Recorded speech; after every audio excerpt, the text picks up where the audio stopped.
You just spent a total of 14 hours writing, recording, and editing your best video ever, and all you got out of it was 73 views and 2 subscribers. This happens to tons of YouTubers and basically makes you want to quit, right? I know the feeling, I've been there. But what if I told you there was an exact system that you could start following right now that would allow you to get your first 1,000 subscribers lightning fast? Well, there is. I've spent hundreds of hours studying not only the top YouTubers, but also those that are growing the fastest right now. It turns out there's an exact system that most of these creators follow. I've built this out into a repeatable 9-step system for you to follow so that you can get those first 1,000 subscribers and way beyond that. Let's get into how to do it right now. First, you need to determine just who you're making content for, your target audience. You don't want to be pushing random videos out there into the void and seeing what might stick. You want a dedicated audience that's going to watch exactly what you put out. I like to call this your dream audience. It's very likely that these people are like you, they have the same interests as you, or at least they're like you used to be. Write down some characteristics of this target avatar, like how old they might be, what their interests are, why they would watch your content, and what their goals are. For Creator Edge, I like to think that my ideal customer is like a early 20s male named Nick or something like that wants to succeed on YouTube because that's what they've always wanted to do. They've had a dream of this forever since they grew up watching YouTube. By the way, if you're anything like that, let me know because I really want to know who I'm reaching with these videos. Anyway, the next thing you need to do is come up with a list of general concepts that they might be interested in watching videos about. That brings us to our next step,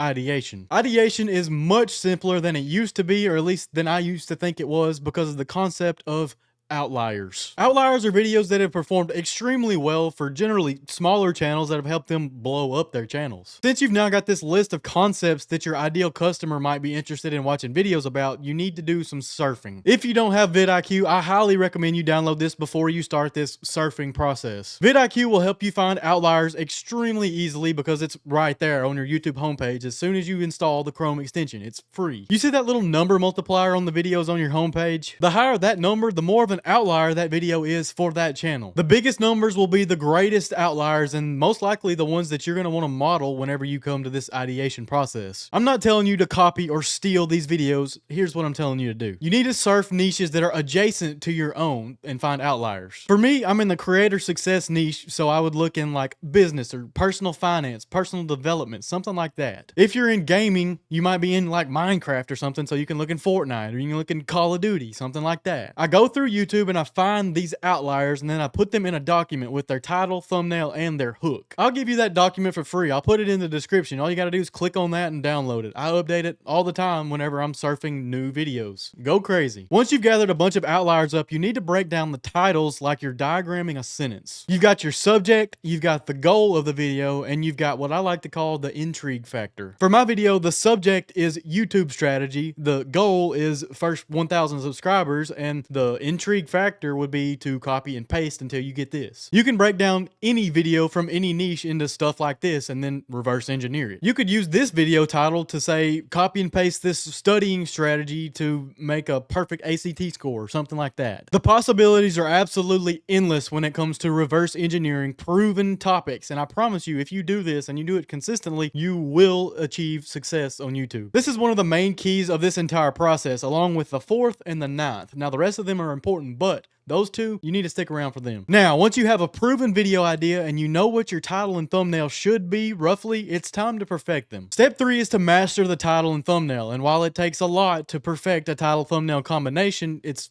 not as hard as you think it might be. If you've done this right, you already have what I consider to be a perfect title. Now it's time to match your title with your thumbnail. You probably know the basics of a thumbnail. Use your face or, a focal point, focal image from something that you're making a video about. Like if you're making a Naruto video, put a picture of Naruto or Sasuke on there, something like that. You want to use bright, bold text on the thumbnail. You want to use contrasting colors, all that stuff. But the most important part about all this is to create a curiosity gap with your title. This is absolutely crucial to success on YouTube because titles and thumbnails are great. If you have them parallel, it's okay. People will click on them. But if you create a good curiosity gap between that thumbnail and that title, you're golden. For example, this guy named Simon Squibb has several examples we can look at right here. The bottom right video in this picture is titled, "I asked Richard Branson how to make $1 million."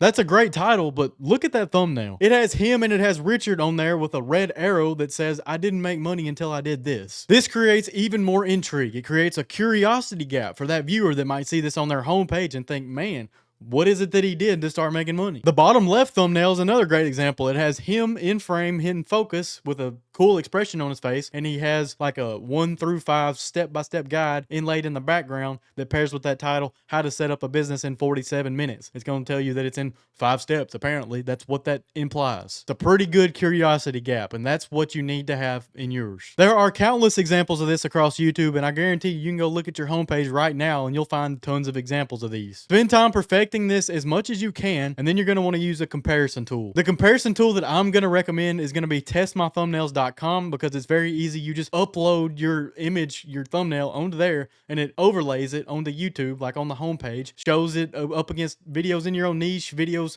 just on the homepage, in search, on a mobile phone, what it looks like everywhere. I'll put a link in the description to that site so you can start using that for free right now as well. It's great. I promise I'll use this all the time. I seriously wouldn't skip this process because if you put these thumbnails on there, you can see that sometimes your text needs a little bit of TLC. It needs to be popped out more, or the focal point of your face needs a different shade. It needs different color correction, something like that. There's tons of stuff that you can learn from just looking at it before you post it. Now, on that note, it really doesn't matter how awesome your title and thumbnail are if you have a terrible hook. And that's our next step. When you click into a video, you're going to want somebody to grab your attention in the first 5 to 10 seconds, or else you're going to click off, because that's just the sad reality of our TikTok attention spans these days. I have a framework for nailing your hook that I'll share with you in just a second, but I really want to say you need to make this hook kind of parallel with your title and thumbnail. You want to confirm that this video is the one that they clicked on because of the title and thumbnail. Once you understand that, you can pretty well work out the framework for yourself, but here it is. You have your hook, or the sentence that catches your attention.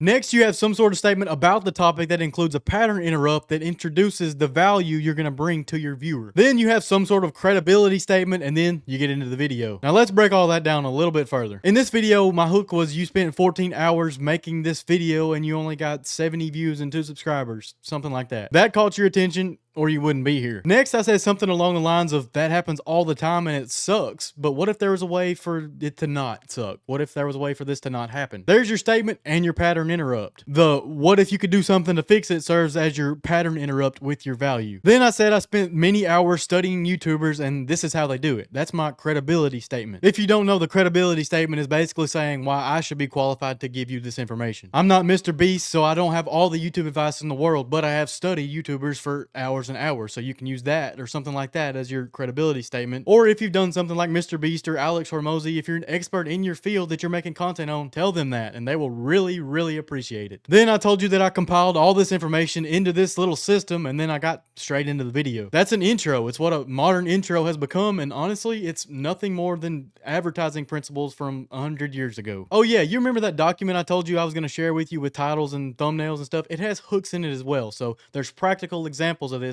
in there. All you got to do is go to the link in the description and download it. Now, once you've worked your intro over very well, you want to get into the body of your script. I'm not going to go crazy into the body of the script because that's for you to determine. You know what you talk about. I don't. But I'll tell you, what you need to include in your body is little signposts that move the viewer forward. You need to create little curiosity gaps, kind of like I said about the title and thumbnail, that makes them want to keep watching because they're anticipating something later on. It keeps them in suspense. I said early on in this video that the 4th and the 9th points in this video are very important, so viewers are probably very suspenseful and curious about what those points are. This is one of the easiest ways to do this. Tease something that's coming up and have them curious about it. You got to keep your viewers hooked in, and this is one of the easiest ways to do it. I can't tell you much more about the body of your video because there's different concepts that everybody's talking about. You know, some people are in gaming. It's just totally different worlds out there. But retention strategies like the curiosity gap and like editing faster, that does tend to work. Next up, you'll want to create a clear call to action at the end of your video. Unlike past errors on YouTube, a long, lengthy outro is not what you want to do at all. You need a clear, concise call to action that's going to tell your viewer what to do next. Then you end the video.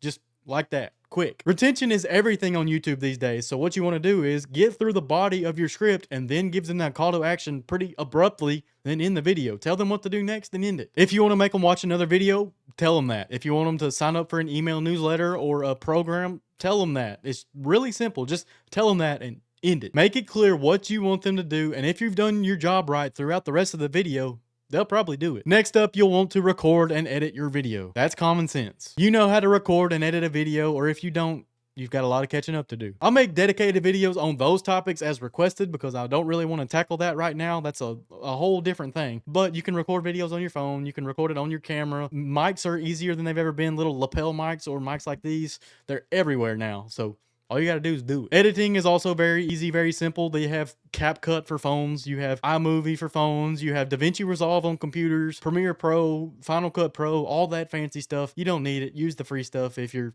anything like me. But anyway, editing is important, but I would argue that just good information along with a good title, thumbnail, and hook, that's what's most important these days. Editing might not be as important as it was back during the Mr. Beast retention edit era. That was a couple years ago and it was crazy. Now those were steps 7 and 8. So what's this elusive step 9 all about? Consistency. You need to be posting at least one video per week if possible. If you make super long videos every other week or once a month, something like that is acceptable. It's okay. But if you can do more, do more. The thing is, you need to be constantly working on your videos because the more you post, the more likely you are to have success on YouTube. The more you post, the better you get at the creation process, which makes it more likely that you'll have success on YouTube. It also helps it in the algorithm, but if you just keep getting better and better and better at doing title, thumbnail, hook, script, that kind of stuff, you'll be better off. You will reach that 1,000 subscriber goal and get monetized. It's all right there, right above the surface. You just got to break through. I would argue that consistency is even more important than reverse engineering outlier video ideas. The more you do YouTube, the better you'll get at coming up with ideas and the less you'll have to rely on others for their outlier videos. You can create your own outliers. If you would like some help implementing this entire YouTube growth strategy into your channel today, I've created a completely free community for like-minded YouTubers like yourself that you can join right now at the first link in the description. I give away tons of valuable information that's not on here, and I also talk to you guys. I talk to you and you have peers in there that also talk to you. It's really just an awesome place. First link in the description, click that, go to that, join that right now. And until next time, I'll be studying and researching more YouTube videos to become a better guide for you. Till then, peace.